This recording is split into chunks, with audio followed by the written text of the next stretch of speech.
vais donner la parole à la salle. Je suis un petit peu frustrée, parce que si j'ai bien compris, c'est le colonialisme qu'on se traîne en France qui nous crée cette situation terrible dans la communauté juive. Enfin, bon, il y a eu beaucoup de façons. On dit la Shoah. Entre autres. Non, mais je pense qu'il y a deux choses. Oui, au moins deux. Non, il y a deux choses qui jouent. Il y a effectivement C'est un l'impact. raccourci. Non, il y a l'impact de la guerre d'Algérie. Il ne faut pas le nier. Moi, écoutez. De la guerre d'Algérie. Pardon. Ah oui, L'impact de quoi? De la guerre d'Algérie. Moi, je me suis trouvé à Sderot, et on en parle souvent, la ville, parce que la ville bombardée, vous savez, par le Hamas, etc. Et donc, j'étais à la gare routière, parce qu'effectivement, j'allais à Gaza. Et je vais au café, en attendant le bus, et il y a 4 personnes qui parlent, et j'entends qu'ils parlent en français. Et donc, à l'époque, il y avait des colonies dans Gaza, donc c'était des gens qui habitaient une colonie. Je ne sais pas quel âge ils avaient entre, disons, 35 et 50 ans, un truc comme ça. C'était en 2002. C'était en 2002. Oui, c'était le début de l'intifada. Le gouche captif. Voilà. Et à un moment, je leur dis, vous êtes français? Ils me disent oui. Je mets à me parler en français. Alors ils me demandent qui je suis, donc je dis que je suis journaliste. Alors déjà, on s'est pas bien accueilli. Quand je dis le monde, c'est encore pire. Et donc, mais quand même, bon, je suis amadou, tout ça. Puis on se met à discuter. Et à un moment, ils ont commencé à se chauffer. Et ils ont dit, on va les enculer, tous on va les enculer. Nous, on a foutu nos parents dehors de l'Algérie. On va les foutre dehors. On va les emmerder jusqu'à ce qu'on les foute dehors. Tous, on va les foutre dehors. Bon. Et donc, en fait, après je suis parti, on s'est séparés, et je me suis dit, mais eux, ils n'ont pas connu la guerre d'Algérie. Ah bon? On était en 2002, Ah, en 2002. le plus âgé avait 50 ans, donc il est né en 52, en 62 il avait 10 ans. Bon, mais ceux qui avaient 35 ans, ils étaient 4, je me souviens, et ils avaient jamais, enfin, au mieux ils étaient restés en Algérie jusqu'à 8-10 ans, et au pire ils étaient nés en France. Ça se transmet. Oui, c'est la transmission familiale. Il y a cet élément-là. Et je pense qu'effectivement, il y a une part de transmission familiale très puissante. Il y a quelque chose d'extraordinaire avec ça les Juifs s'appelle d'Algérie. l'inconscient. Ouais, mais c'est plus que ça. Il faut quand même se souvenir de Derrida. Derrida, il racontait comment il a vu son père rentrer, il était instituteur, son père. Il a vu son père rentrer le jour où on a retiré la citoyenneté française aux Juifs d'Algérie, le jour où Pétain a fait ça, et le jour où les lois anti-juives ont été... Donc, quand on y pense, quand la guerre d'Algérie éclate, en 1954, c'est jamais que... C'est 9 ans après la fin de la guerre mondiale.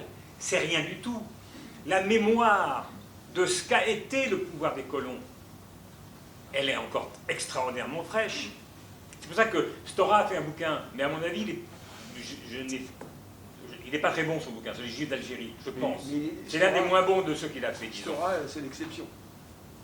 Non, mais ce que je veux dire, quand même, à un moment, le FLN a fait passer des messages. Et les messages étaient, mais vous, les Juifs d'Algérie, vous n'êtes pas des colons. Vous êtes là depuis des siècles. Donc, pourquoi vous marcheriez avec les Français? C'est avec nous. C'est nous l'avenir de ce pays. C'est pas les Français. Mais, au début, les dirigeants de la communauté algérienne ont essayé de jouer, on n'est pas concernés. Hein, on n'est ni pour les uns ni pour les autres. Mais très vite, ils ont été très vite emportés. Et pourquoi ils ont été emportés? Parce que celui qui se trouve au milieu, c'est rare qu'il prenne le parti de celui qui est en dessous. Pour une raison simple, c'est qu'il a trop à perdre. C'est son sentiment. Alors il y a eu des Juifs algériens qui ont été extraordinaires et qui ont soutenu la FLN et qui ont, etc., et qui ont été fantastiques. Non, mais il y en a eu plein. Mais très massivement, ce qu'on appelle la communauté juive, a basculé du côté. Et moi, quand j'étais gosse dans un mouvement sioniste, j'ai vu arriver des jeunes d'Algérie. Ils avaient 17 ans. Ils disaient vive l'OS, vive l'OS, vive l'OS. Mais à Oran, où ils étaient, parce que c'est là où c'était vraiment le cœur du judaïsme pro-OS, à Oran, en adhérant à l'OAS, ces juifs-là, qui est-ce qu'ils retrouvaient dans l'OAS? Ils retrouvaient tous les dirigeants qui étaient antisémites 10 ans avant. C'est ça qu'ils retrouvaient dans l'OAS, qui avait dirigé la guerre aux Juifs 10 ans plus tôt. Bon.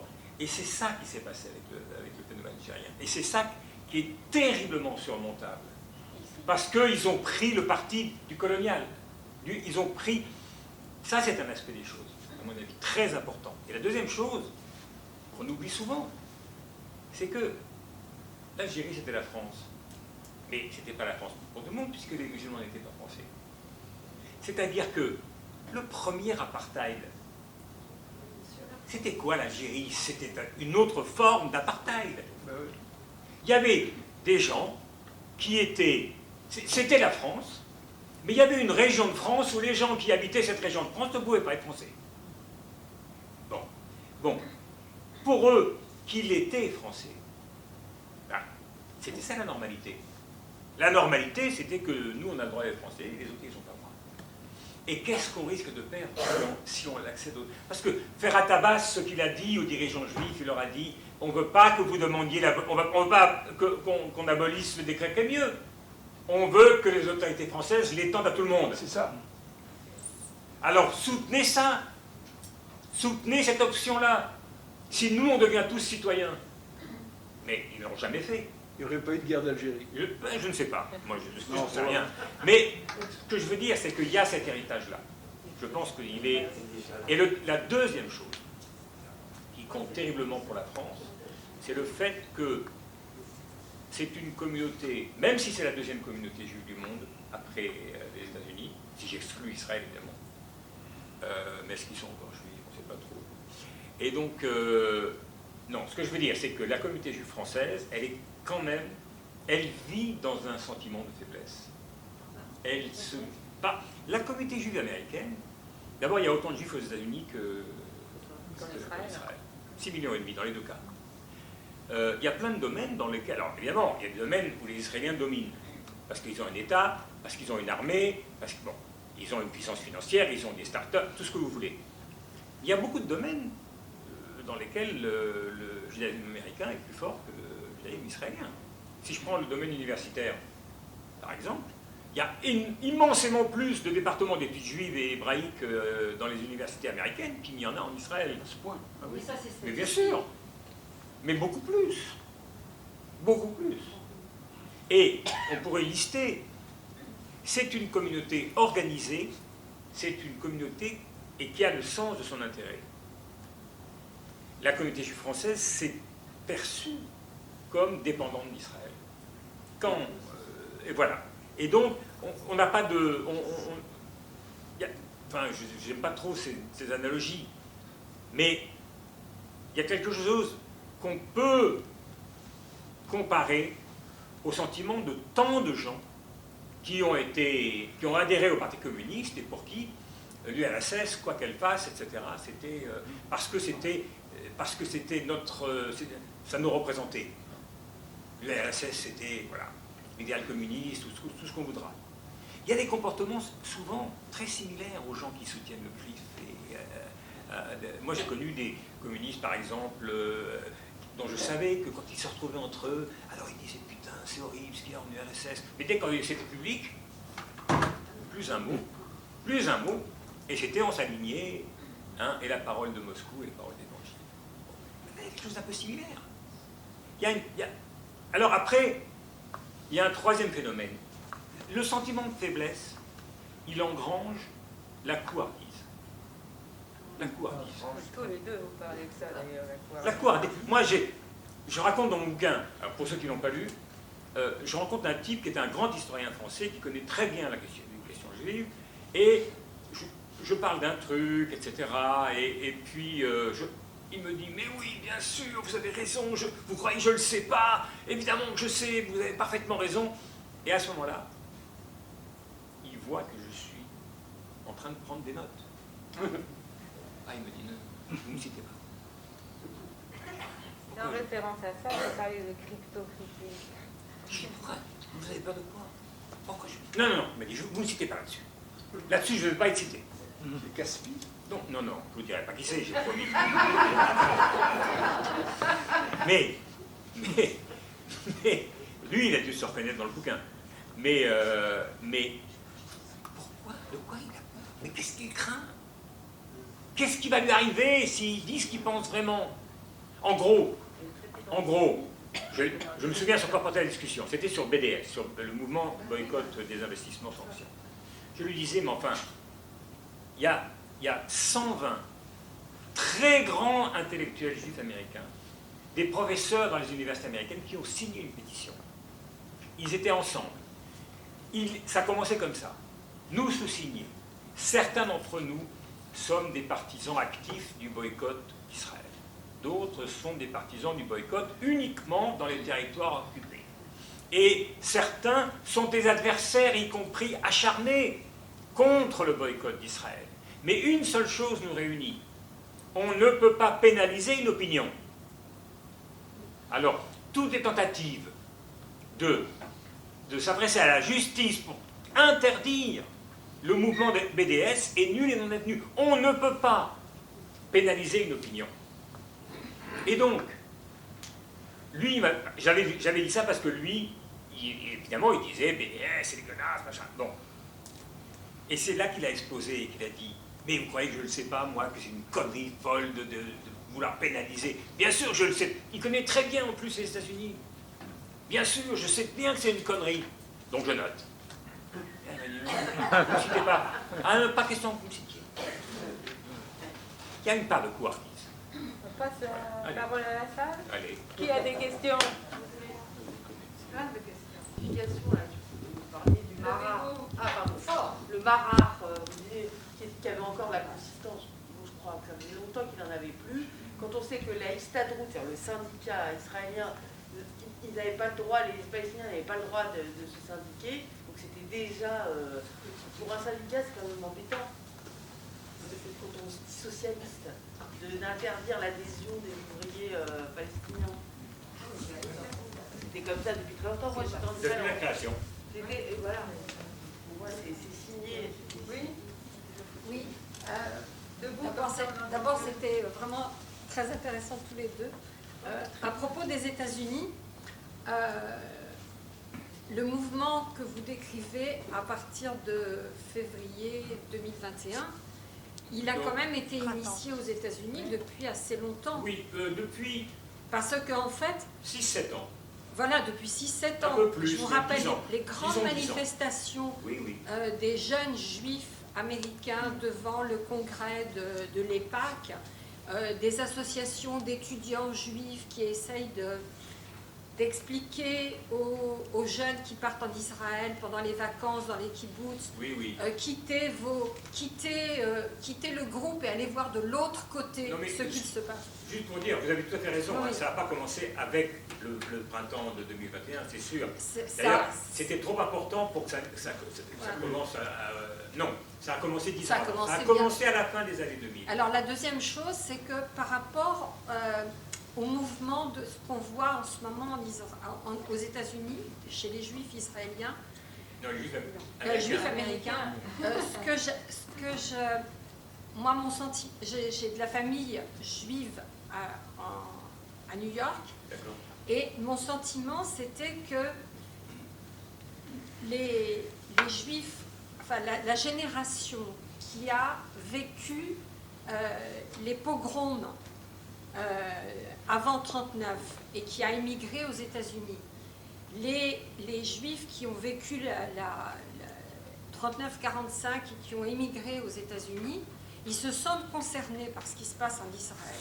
Par contre, la génération suivante de ceux qui sont nés aux États-Unis, effectivement, ils en ont rien à foutre. Ils ne connaissent pas. Et Israël, pour eux, c'est un pays comme un autre. Mais c'est vraiment une question... moi, Il ne faut pas généraliser, mais... Moi, c'est le sentiment que j'ai eu. Voilà, mon petit cousin, il a épousé une juive américaine qui sont aux États-Unis depuis très très longtemps. Ils ne savent rien des camps de concentration. Ma famille est rescapée du ghetto de Varsovie et de Bergen-Belsen. ça ne les intéresse pas. C'est terrible. Donc moi, je me retrouve avec mon cousin et eux et moi dans les fêtes de famille comme ça, et on se rend compte que ça ne les intéresse pas. Tout ce qui... Enfin, et puis c'est pas des... Enfin, moi, j'étais Ok. Et ce que vous racontez sur... je trouve ça génial. Je prends encore trois questions. Pierre. Moi, après, moi. Oui, il y a qu'un. Oui, à l'UJFP, on a la prétention parfois d'être les héritiers d'une période où la majorité des Juifs pensaient que leur émancipation comme minorité opprimée passait par l'émancipation de l'humanité. Et je suis assez intéressé par les deux interventions. On voit qu'il y a une évolution très grave, qui est située autour de la guerre des 6 jours et qui est située autour du début de la colonisation.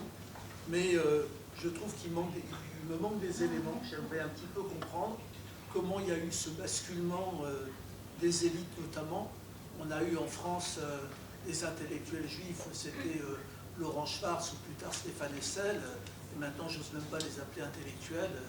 On a BHL ou Pascal Bruckner. Et qu'est-ce qui s'est passé en France? Qu'est-ce que c'est que ce messianisme perverti? Qu'est-ce que c'est que cette apparition du nationalisme? J'ai peut-être un début d'explication. Est-ce qu'aussi on n'a pas raconté une fausse histoire dès le début sur Israël? Est-ce qu'on n'a pas voulu voir que dès 1948, il y avait eu un nettoyage ethnique programmé et qu'on ne l'a jamais dit?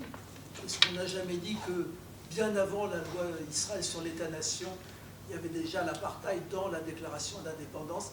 Est-ce que tout ça, ça n'a pas manqué? Madame. Oui, mais moi, c'était vraiment différent. Vous pouvez peut-être répondre là. Ouais, on a encore une ou deux questions. Alors, Michel. Pardon. Oui, je me pose la question, et donc je vous la pose aussi. Il me semble qu'on devrait on sait bien que la société américaine et la société française sont deux sociétés radicalement différentes, et qu'aux États-Unis, par exemple, le judaïsme est absolument décomplexé. On est dans une société multiculturelle où être juif américain, ça s'impose comme être italo-américain, etc. Et par contre, ce n'est pas du tout le cas de la société française. Alors, il y a eu le moment de l'ashkénazité dominante jusqu'en 67, on va dire, enfin jusqu'à la fin de la guerre d'Algérie, à peu près, qui était un peu aligné sur les Israélites, sur le système à la française de Napoléon. Et c'est pas par hasard que Darmanin cite Napoléon quand il parle du séparatisme, hein. C'est-à-dire t'es juif, mais la synagogue elle est planquée, et t'es juif à la maison et tu ne t'exposes pas. Et puis il y a la grande vague d'Algérie, parce que là je fais aussi une différence entre la Tunisie, le Maroc et l'Algérie. Nous on n'a pas eu la loi Crémieux, ce qui fait qu'on était clair dans nos têtes, on n'était pas... Vous, c'est les Tunisiens? C'est-à-dire les Tunisiens et les Marocains, on n'était pas psychotiques dans la mesure où on a quitté le Maroc ou la Tunisie comme Tunisiens ou Marocains. Et on a fait les choses dans l'ordre, on a été naturalisés français, mais il n'y a pas de court-circuit dans la tête comme il y a eu pour les Algériens. Mais du coup, cette vague, c'est un nouveau judaïsme qui arrive en France et qui, lui, est totalement différent du judaïsme ashkénaze. C'est-à-dire, attends, juste tu me laisses finir pour que je pose la question et après tu réponds. C'est-à-dire que c'est un judaïsme très ouvert sur l'extérieur, qui n'est pas le judaïsme de la maison, et qui le vit autrement. Donc ma question, elle est elle est complexe, et je pense que la réponse ne peut être que complexe à cette question. C'est est-ce qu'au fond, les juifs français, ils n'ont pas subi un manque d'intégration? C'est-à-dire au fond, l'assimilation à la française, elle n'a pas tellement marché, notamment pour la vague des juifs qui est arrivée après 62, après la fin de la guerre d'Algérie. Et en ce sens-là, ce qu'ils avaient perdu, les terres arabes qu'ils avaient perdues, on les leur aurait offert ailleurs. C'est-à-dire ceux qui ne peuvent plus aujourd'hui se faire enterrer au Maroc, ou en Tunisie, ou en Algérie, eh ben, ils ont envie de se faire enterrer en Palestine, moi je dirais Palestine, parce que c'est la terre arabe qu'ils ont perdue, qu'ils ont reprojetée. Voilà, c'est une question. Je prends une dernière question là et je vous laisse la parole à tous les deux. C'est des questions. Jean-Guy, Oui. et puis après Jean-Claude, et puis on passe à... Moi, je voudrais dire quelque chose à Sylvain Sipel. J'ai lu votre livre avec intérêt. Il y a toute une documentation, vraiment, des choses qu'on ne connaissait pas sur comment ça se passe aux États-Unis. Mais permettez-moi de vous dire que malgré tout, je pense que vous noircissez un peu trop le tableau de ce qui se passe en France autour de la population juive, le BDS et tout ça, voilà. L'Union juive française pour la paix, dont je fais partie, et puis beaucoup de camarades, on a initié une déclaration « Je suis juif et je suis antisioniste ». Il y a quand même eu des dizaines de personnes qui ont signé, et parmi elles des personnes connues, hein, quand même, voilà. Je sais pas, il y a Éric Kazan, il y a beaucoup de gens connus, voilà. Et par ailleurs, par rapport au fait, le BDS, bon, bien sûr qu'en France, il y a la volonté de réprimer le BDS, il y a tout ce poids du CRIF, tout ça, je ne le conteste pas. Mais il n'en demeure pas moins qu'il existe réellement un mouvement BDS qui fait des actions, des campagnes.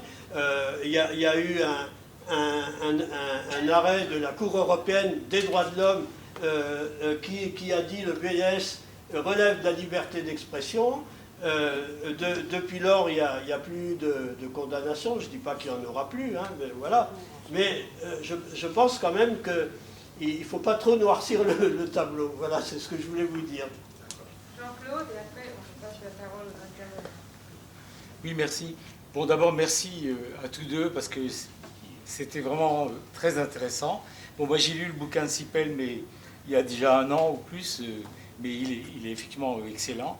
J'ai lu du Gérard Haddad, pas le dernier, là, sur les prophètes, mais plusieurs autres avant. Et là, je trouve ça aussi très intéressant. Voilà. Bon, moi, je viens d'Alsace, de Strasbourg. Et je voulais juste rappeler quelques événements comme ça. Par exemple, sur comment la communauté juive est ou était déjà. Bon, moi, j'étais antisioniste avant que l'UGF existe. En 1967, j'étais à la JCR, j'étais pas Mao, j'étais à la JCR. Voilà. Mais quand il y a eu la guerre de 6 jours, avec d'autres copains non juifs, on y allait distribuer au restaurant juif de Strasbourg, où on allait manger le couscous d'ailleurs, et les Arabes aussi allaient manger le couscous le mercredi, et on s'est fait salement bousculer, y compris moi. Bon, depuis, j'ai une réputation vraiment... et ça dure encore aujourd'hui, hein. J'ai 77 ans. Pour certains juifs, et je vais vous expliquer un truc qui m'est arrivé il y a 2 jours, dans la communauté juive, dont je suis membre depuis une dizaine d'années, voilà. Donc, on avait un cercle Vladimir Rabbi. Vladimir Rabbi, vous savez sans doute qui c'est. C'était un grand intellectuel juif qui a écrit des bouquins remarquables. Oui, oui. Et Rabbi, alors je crois que c'était en 67 aussi, il est venu faire une conférence dans un local juif. Et depuis, il a subi une espèce de HRM, hein, c'est-à-dire que voilà, il était grillé pour la communauté juive. Bon, je ne me compare absolument pas à Vladimir Rabbi, mais je veux dire que voilà, ça m'arrive depuis 1967. Et encore pire, disons, ces dernières années. Je vous raconte juste un épisode qui date d'il y a 2 jours.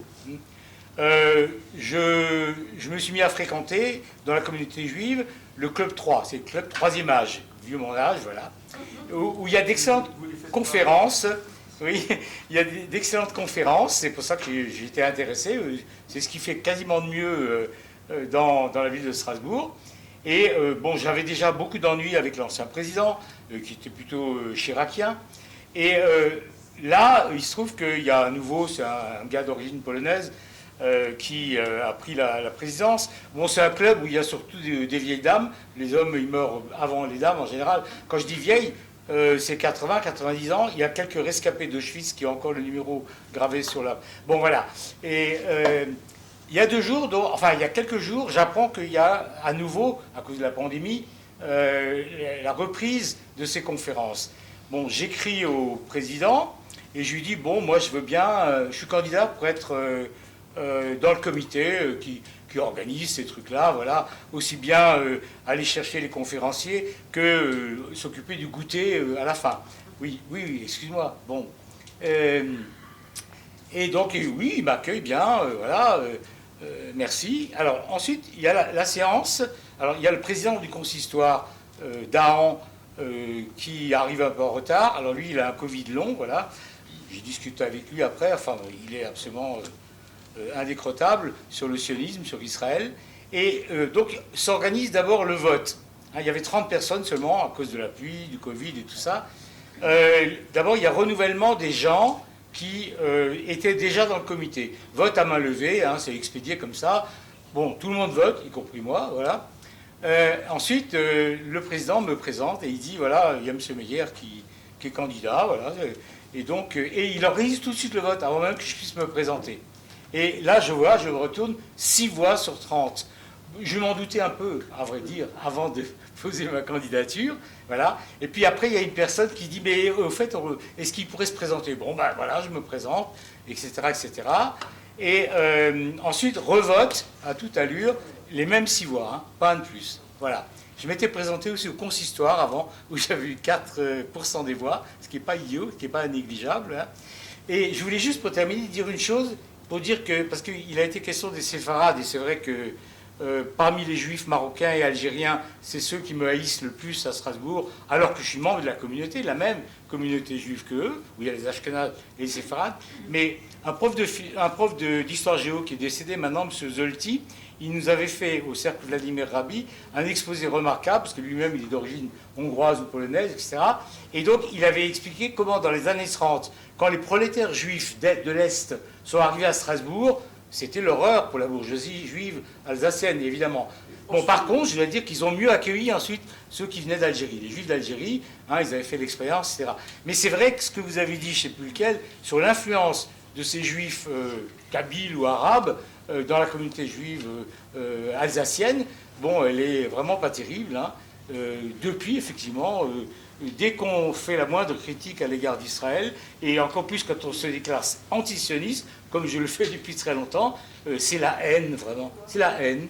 Et je considère que, en fait, le sionisme, pour moi, en tout cas tel que je le vis à Strasbourg, une phrase, c'est un substitut du judaïsme, en réalité, pour beaucoup de gens. Voilà.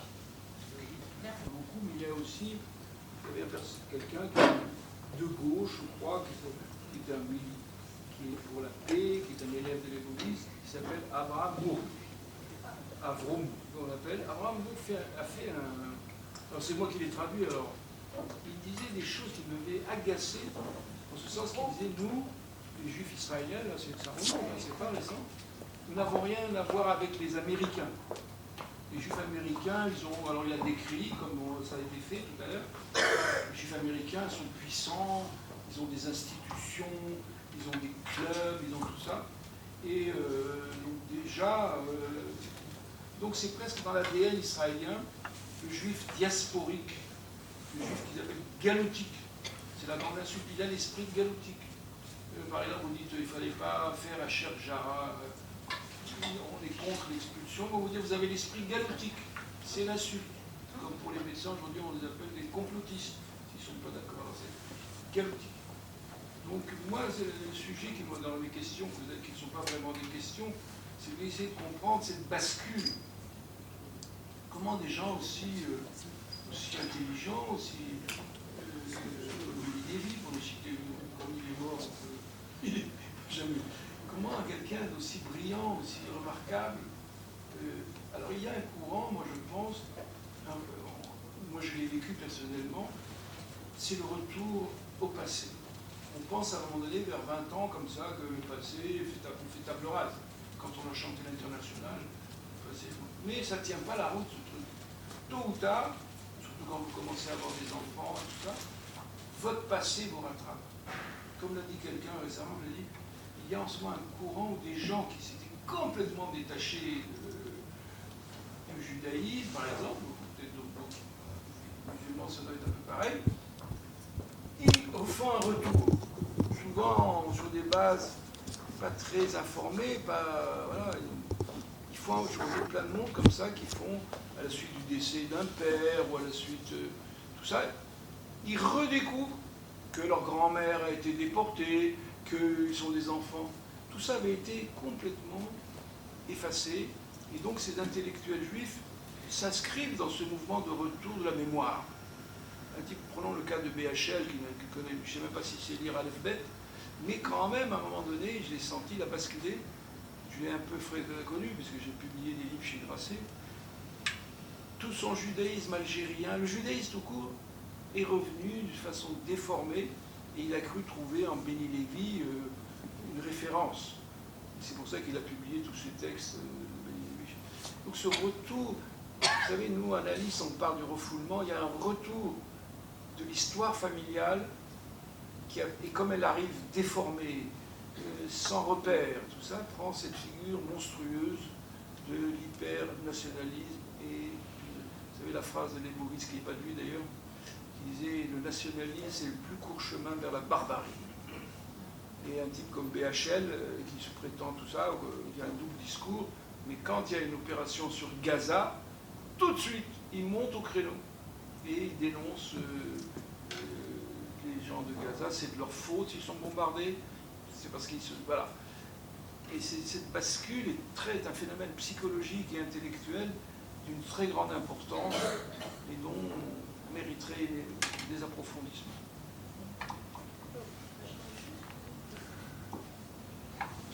Je vais essayer de répondre rapidement aux questions dans l'ordre, vraiment rapide, de manière lapidaire. Sur les juifs américains, ça ne les intéresse pas. Ce que je veux dire, c'est toujours pareil, quand on parle collectivement des gens, c'est compliqué. Les juifs américains, je ne sais pas ce que c'est, les juifs français, c'est toujours beaucoup, les choses sont beaucoup plus nuancées. Il y a des juifs américains et voilà. On peut en parler de manière globale, je l'ai fait dans mon exposé, mais en même temps, on sait bien qu'il n'y a pas de collectivité qui s'appelle les juifs américains. Alors, parlons des juifs américains. Alors, je pense que ce que vous décrivez, c'est quelque chose qui existe aussi en France. C'est-à-dire que, en fait, le CRIF, vraiment, si on prend tous les gens qui sont soit communautarisés, qui participent à des associations, qui sont membres d'associations, ou bien des gens qui ne sont pas des adhérents, mais des supporters, des soutiens. Personne n'a jamais fait d'études, j'en ai jamais lu. Alors, Dominique Vidal, il dit que le CRIF, c'est 25% du judaïsme français. J'en sais rien. Mais il ne compte que les gens, le nombre des membres. Mais ce que je pense, c'est que le CRIF représente plus que 25%, en vérité. Si on prend des gens qui spontanément adhèrent aux opinions que diffusent et au comportement du CRIF, ça va bien au-delà de 25%. Mais combien, je ne sais pas combien ils sont. Ce que je sais, c'est qu'il y a beaucoup de juifs en France aussi qui n'en ont rien à foutre. Il y a beaucoup de gens. D'abord, il y a plein de gens qui ne vont pas se déclarer juifs en temps normal parce qu'ils ne se sentent pas tellement juifs, ou pour eux, ce n'est pas très essentiel. Et puis, ils vont se déclarer juifs dans certaines circonstances, par exemple. Quand il y a Carpentras, alors, oui, quand il y a une profanation, etc., ça touche des gens parce qu'il y a quand même profanation d'un cimetière juif. Des choses comme ça. Mais sinon, bon. Et donc, ce que vous décrivez sur les États-Unis, les gens qui s'en foutent d'Israël et que ça ne préoccupe pas, moi je connais les gens parmi les juifs en France aussi, si vous voulez. Mais ce que je pense que vous avez raison sur un point, c'est qu'il y a une différence entre, je ne peux pas dire les juifs européens de manière générale, mais entre la génération qui est née aux États-Unis, et ça c'est dû à la puissance du judaïsme américain par rapport au judaïsme français. C'est-à-dire, les juifs américains ont surmonté les difficultés d'intégration. En gros, les deux grandes immigrations qui ont réussi, entre guillemets, aux États-Unis, c'est les juifs et les italiens. Quand vous allez à Hollywood, ça vous éclabousse. Mais globalement, il y en a d'autres, pourtant il y a eu plein, il y a des immigrations de toute l'Europe. Et les juifs, effectivement, pour X raisons, peu importe, mais les juifs et les italiens se sont particulièrement bien intégrés.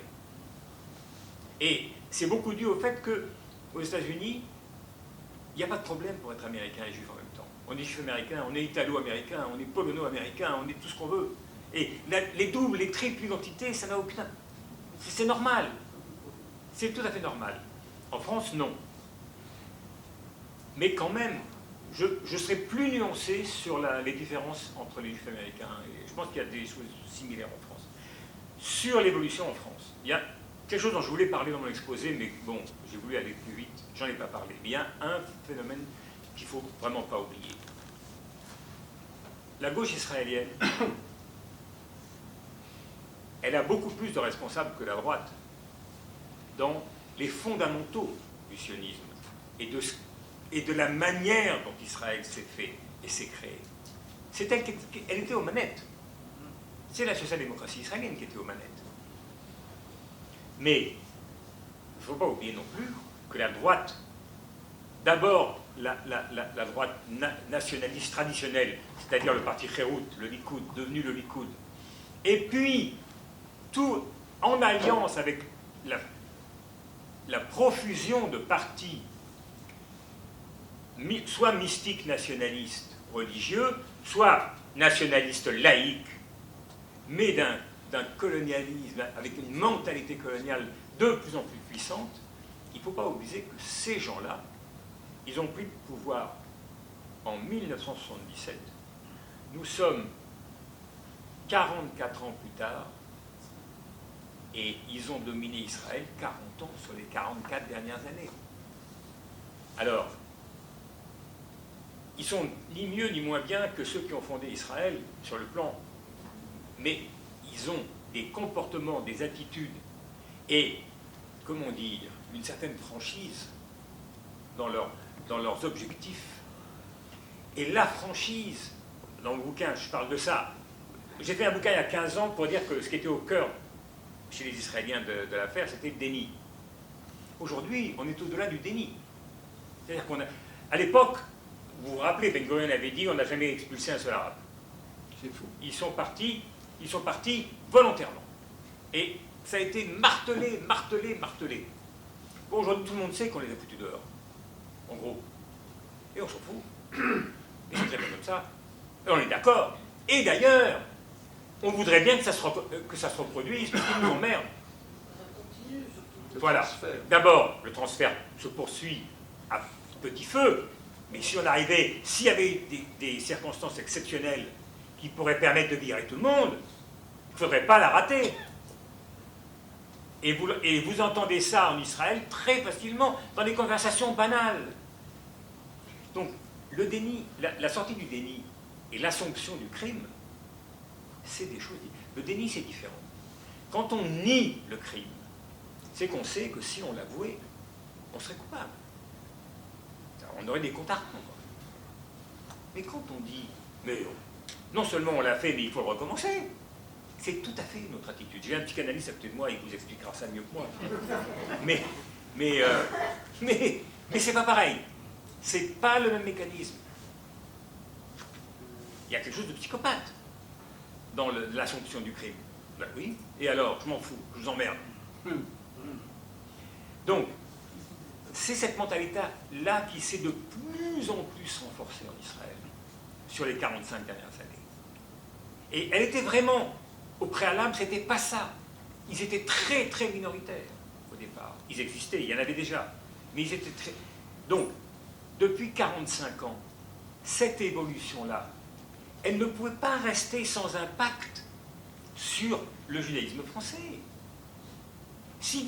Quand vous considérez que votre seule étoile, l'étoile polaire, elle est là, c'est pas Moscou, c'est Jérusalem. Et quand c'est ça, Jérusalem, c'est cette mentalité-là, ben vous y adhérez. Alors, moi je ne sais pas où ça va aller, hein, mais je pense que ça joue un rôle important. L'incapacité de se distancier d'Israël. On sait que si on dit qu'on est antisioniste, si on dit qu'on n'est pas d'accord avec Israël et qu'on l'affiche de manière quand même radicale, on sait qu'on est foutu. On va perdre le... Je parle uniquement des gens qui adhèrent à la communauté, pas des autres. Mais si on fait ça, on perd le cocon. On devient un marginal. Bon, c'est difficile à vivre. C'est difficile à vivre.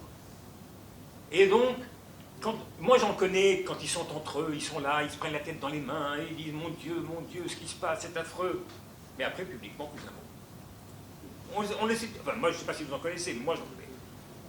Bien sûr.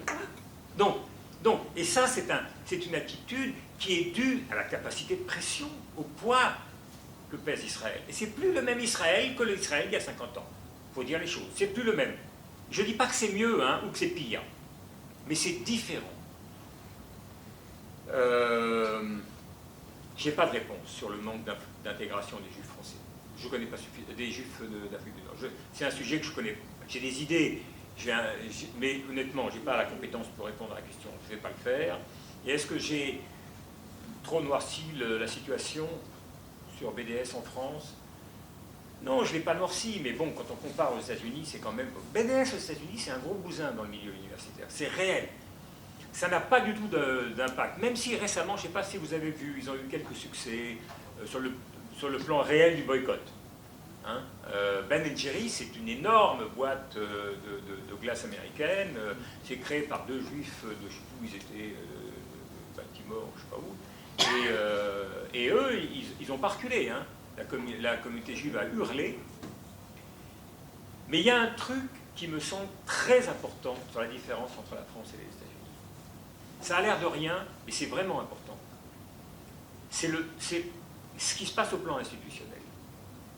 Au plan institutionnel, en France, il y a le CRIF. Le CRIF, c'est le Conseil représentatif des Juifs de France. Donc c'est un organe communautaire.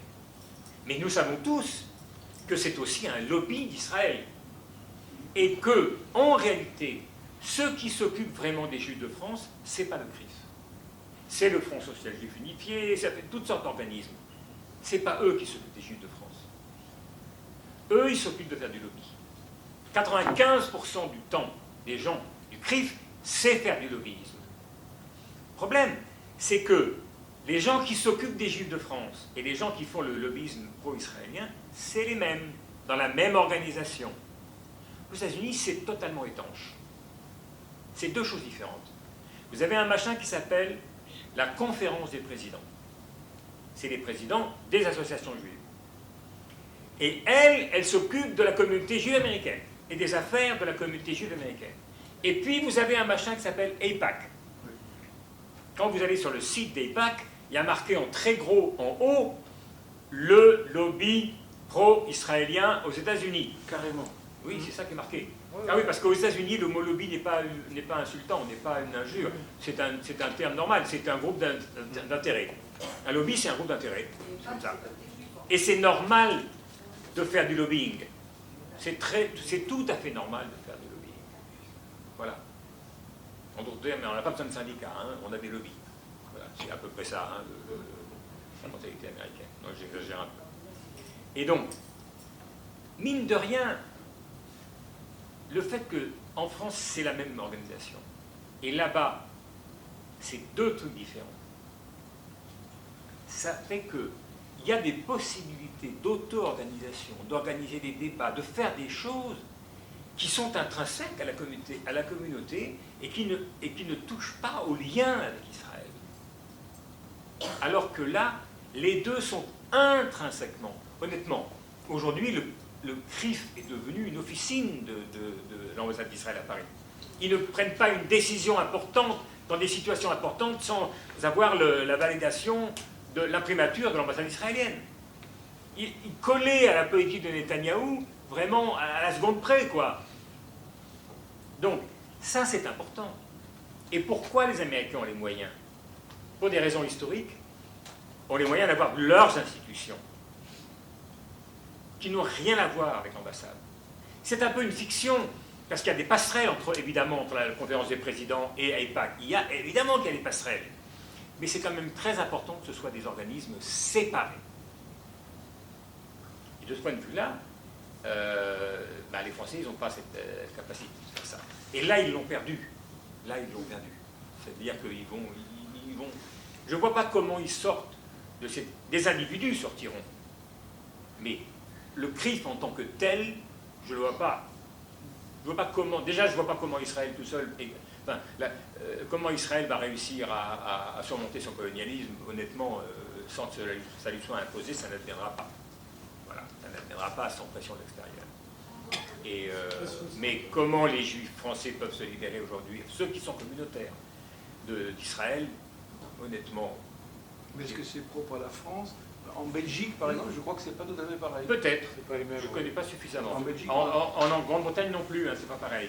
En Grande-Bretagne, il y a quand même, c'est plus proche du monde anglo-saxon, de l'organisation anglo-saxonne. C'est vrai que c'est un peu différent.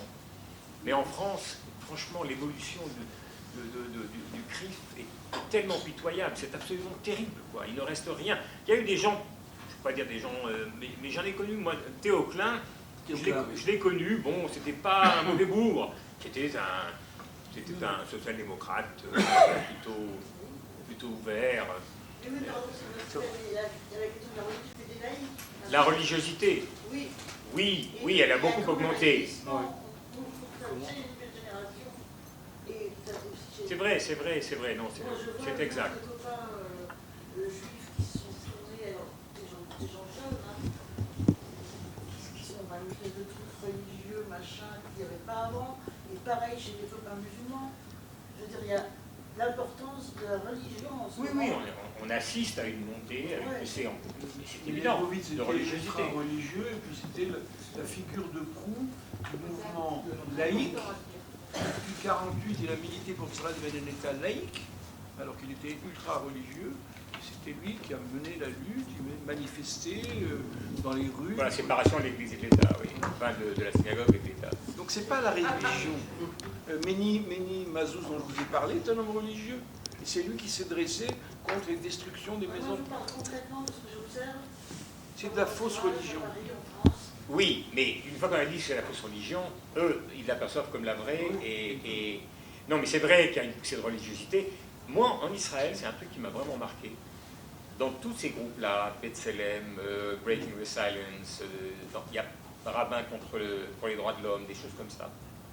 Il y a un nombre intéressant de religieux. Abraham Burg, c'est un religieux. Il y a une partie des religieux qui sont vraiment dans une distanciation très forte avec les ce qui est en enfants train de des se passer. polices. Oui, bien sûr. En tout cas, un des enfants. Mais sur le fond, vous avez raison. La montée de religiosité ne joue pas en faveur de solutions pacifiées, ça c'est sûr. Ça c'est sûr. C'est plutôt la Encore montée deux du questions, fanatisme. mais je crois que les gens commencent à être fatigués. Peut-être encore deux questions, mais après on arrête. Hein. Richard, puis là-bas au fond. Je peux peut-être donner un élément de réponse à cette question existentielle de la différence entre les juifs français et américains, et c'est ce qu'on représente respectivement. Je représente l'Union juive française pour la paix auprès d'une instance qui s'appelle le collectif juif international pour la justice en Palestine.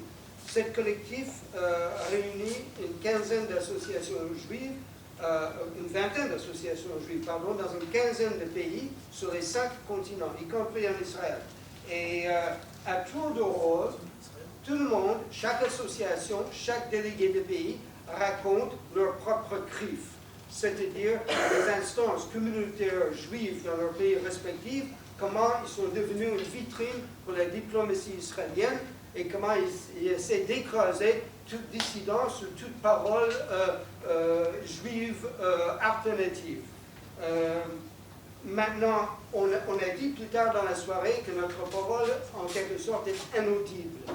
Mais cette parole, on le maintient, on l'exprime sur la place publique, on l'exprime dans la communauté juive, dans la mesure du possible, et il n'empêche, dans ces associations, dans les 15 pays, sur les 5 continents, il y a des percées.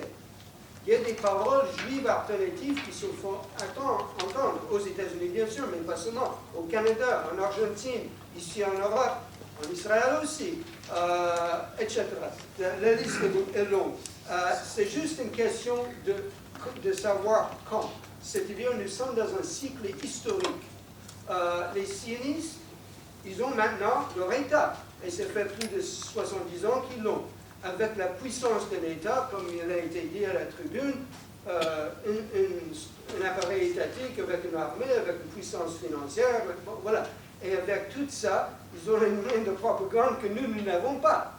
Et Israël met plus d'argent dans la campagne BDS que nous, mais dans l'autre sens. C'est-à-dire qu'ils mettent des fonds publics dans la contre-propagande pour dénoncer et miner la campagne BDS à l'étranger, un lobby puissant, financé par une puissance d'État. Donc nous sommes aux prises avec ce phénomène, mais nous allons dans le sens de l'histoire par rapport aux valeurs juives, et tôt ou tard, on va triompher. Cette cycle historique va prendre fin un jour, parce qu'il n'y aura pas d'occupation de 1000 ans, si je peux citer un triste précédent historique, dans le XXe siècle, et cette occupation de la Palestine, ça va s'effondrer. Et l'État d'Israël avec, si les choses ne changent pas. Merci. Au fond, là-bas, question? Pas une question, c'est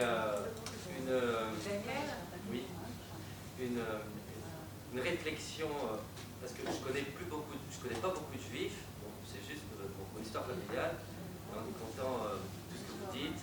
Ma mère est une israélienne, mon frère un juif français qui est basculé sioniste par l'école normale supérieure. Et donc, j'étais bien touché par vos deux témoignages. Voilà.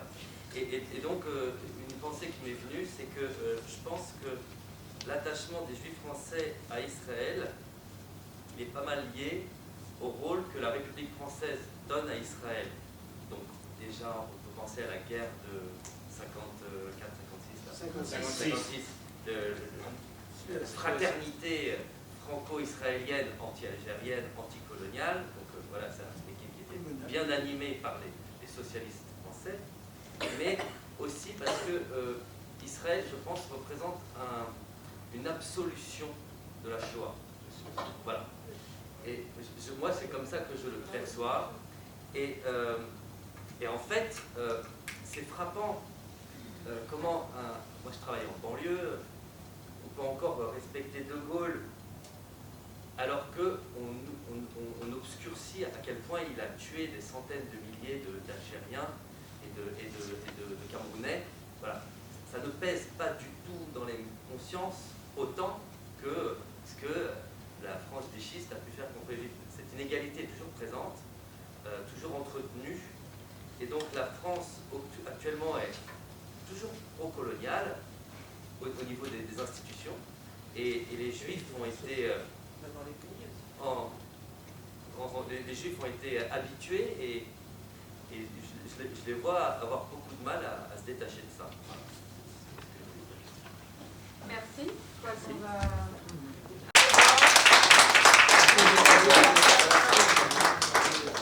Ceux qui veulent qu'on fasse les ouvrages, les auteurs sont ici sur la table de presse.